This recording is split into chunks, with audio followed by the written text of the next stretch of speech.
Dito natin mapapatunayan na sa mga letrang ito po ay mga Hebrew alphabet po ito.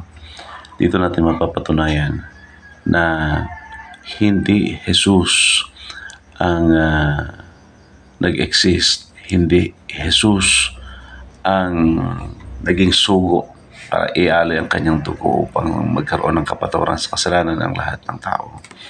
Ito po yung Hebrong pagkakasulat.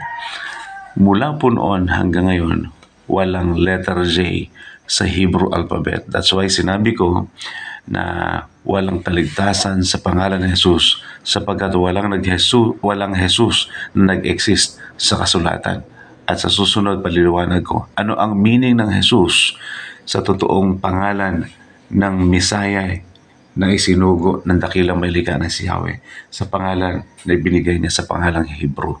Ito po, sa susunod babasahin po natin ito mga ito. Ano po yung mga kahulugan niyan? Okay. Abangan po ninyo ang ating Hebrew lesson.